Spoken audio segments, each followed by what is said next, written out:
Just how good are the origin feats in the 2024 Player's Handbook for Dungeons & Dragons? Let's go ahead and rank them all to find out what's hot, what's not, and what's going to put a giant target on your character's back, possibly getting them sent to the place where all good adventurers go when they fail 3 death saves. So, feats are now a core part of the D&D experience, and it looks like the designers have taken a cue from some homebrew and house rules and given every character a freebie at level 1. If you just happen to choose a human as your species, then you get 2. These origin feats help further define your character and their past and are somewhat of a replacement for background features. That's a gripe for another day.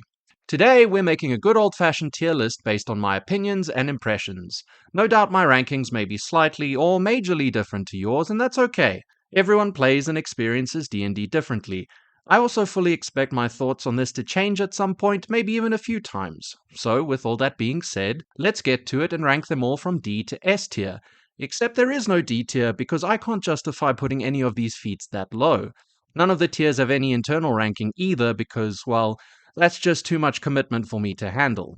Starting off with our lowest point, we have C tier. Now, the 2 feats I've put here are not horrible by any means, and they are actually the 2 most flavorful feats of the bunch. They're either not super useful in-game, or they have the chance to not do anything when used. I don't want to call this the RP tier, but it's basically the RP tier. Crafter is a new feat that I find quite intriguing, but ultimately disappointing. You get proficiency with 3 artisans tools of your choice, as well as a permanent 20% discount on any non-magical items you buy. This can translate to a 20% discount on all material components for spells, which includes all the various gems and doodads that cost hundreds or even thousands of gold. Not bad at all on the right character. Additionally, you can craft some fun adventuring equipment whenever you get a long rest without needing any materials. Not sure how this works logically, but it's generally useful to be able to make torches, ropes, shovels, and whatnot. If you happen to be a smith, however, you can make some truly formidable items such as ball bearings or caltrops, which can be deadly with a little planning or ingenuity. But not every enemy you face is going to fall for these shenanigans. I will also say that it would have been nice to see a few more options here, such as maybe making your own ammunition. But even in the bottom tier, it's a solid feat nonetheless. Then we have Musician. This feat does exactly what the name suggests and gives you proficiency with 3 different musical instruments. It also lets you inspire your allies during a short or long rest and give them heroic inspiration, which they can use to reroll a single dice at any point. The key thing here is that your character has spent so many hours practicing scales or rudiments that they are effectively numb to the emotional impact and don't gain any benefit from this at all. Just like being a musician in real life. While heroic inspiration is great to have, there are a few ways to get it and you can't bank your uses of it, so it might just get wasted. It's also good to remember that unless you roll a 1 on the die, you can always roll lower. This is something I have a bit of a talent for myself. Beyond all of that, it would have been awesome to get the option to take expertise in a single instrument and to have gone full virtuoso, rather than being a jack-of-all-trades type performer.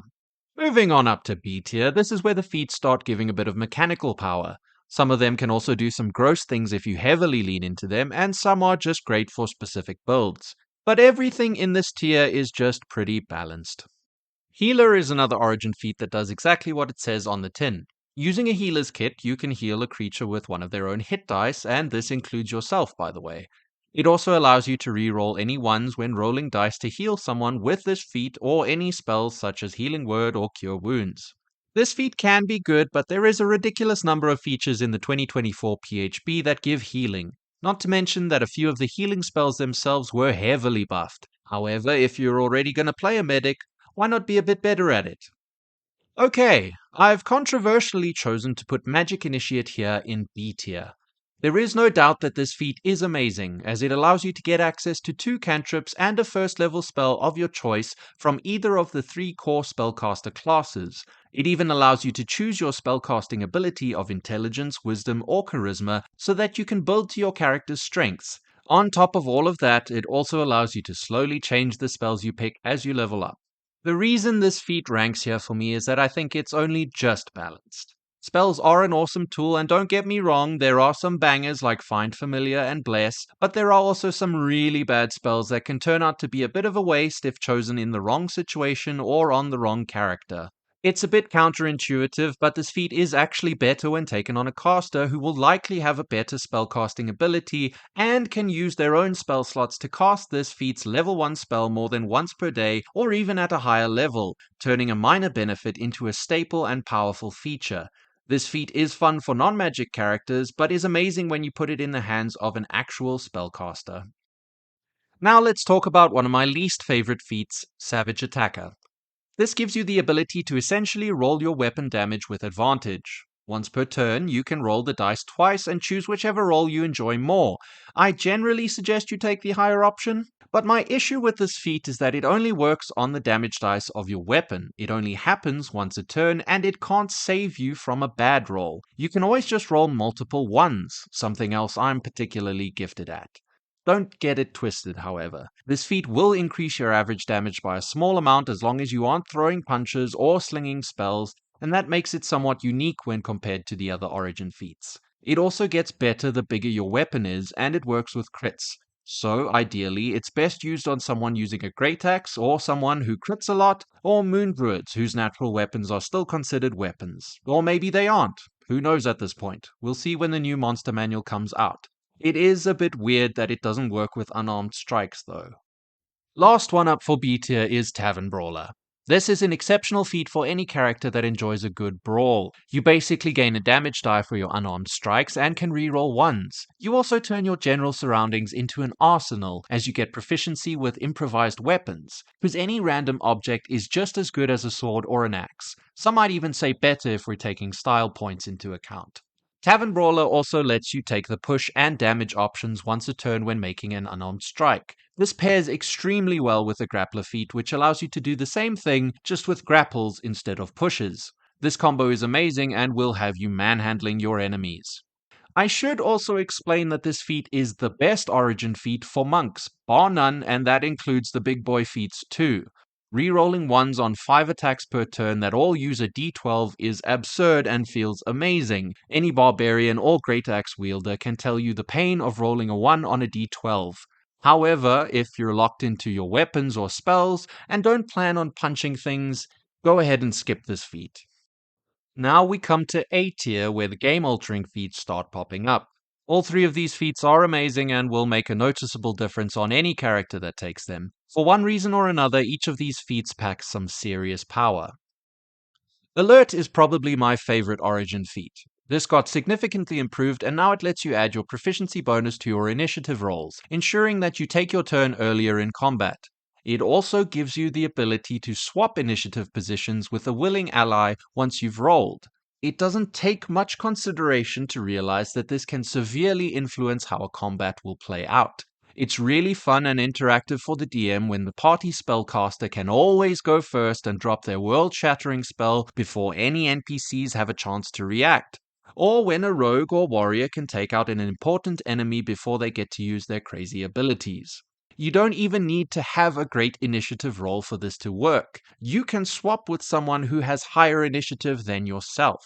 This feat can be built around and obviously gets better and more reliable if paired with something like a Gloomstalker Ranger or Assassin Rogue who already gets bonuses to initiative rolls. I just love this feat, and I honestly wish that more mechanics in D&D were as inspired as this. Next up, we have one of the most hated feats in the entire edition, Lucky. Yep, those crazy game designers made this available to every single character at level 1. But it's okay, it's not going to destroy your games, or at least I don't think it will. Anyhow, Lucky lets you roll d20 tests with advantage or give your attackers disadvantage on their attack rolls. It does have limited uses, and it definitely needs that, but you get more uses as you level up. If you had any reservations about the Lucky feat before the 2024 PHB became a thing, all I can say is embrace it. It's slightly worse now as you have to choose to use it before you roll, so you don't know whether you're saving yourself from a bad roll or not. And as absurd as this feat is, we just need to come to terms with the fact that we're living in a world where anyone can feel lucky. While it's less likely, you can still roll badly even with advantage, and at the end of the day, you have a 0.25% chance of rolling 2 natural ones. Lastly, for A tier, we have Skilled. This Origin feat simply gives you proficiency in 3 different skills of your choice. Now, that might not sound great at first, but unless you're a bard, ranger, or rogue, you're only going to have access to 4 skills as a result of your class and background combined. You might get one from your species too, but for most characters, this feat almost doubles your available skills. Skilled turns mindless meat grinder characters into contributing party members and can also turn your skill specialist characters into literal skill monkeys. If it weren't for the final feat on this tier list, I'd say that this should be the default choice for any character that doesn't want to lean too heavily into any specific build. Well, there is only one tier and one feat left. So let's call it what it is. S tier is the tough tier. This feat stands above all the rest despite being the simplest. All tough does is give you extra hit points. Specifically, 2 per level. It's undoubtedly useful on every single character that ever was, is, and ever will be. This feat will never not be useful, assuming your DM is going to attack your hit points at some point. More than that, this feat is useful at every stage of the game, but is subtly the best at low levels.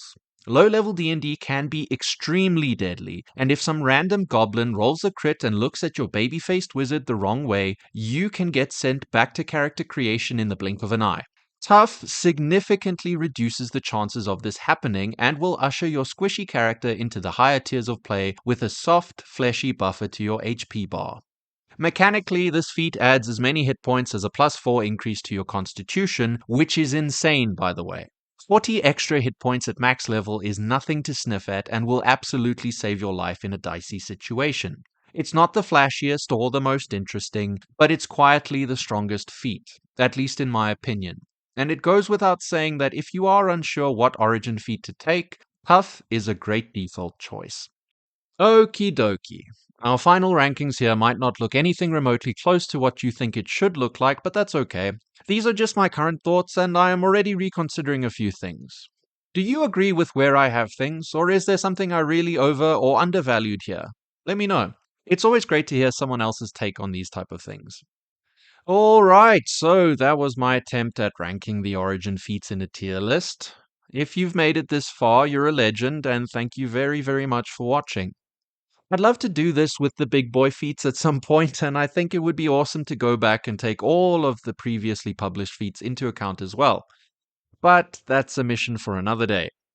I know I might have upset, or at the very least annoyed, someone with my takes on the crafter and musician feats, but I just don't like them. Still not saying that they're bad, 'cause they aren't. Maybe one day I'll make a bard that takes musician and uses a super annoying instrument like the recorder. Who knows? But yeah, that'll do it for this one. Cheers.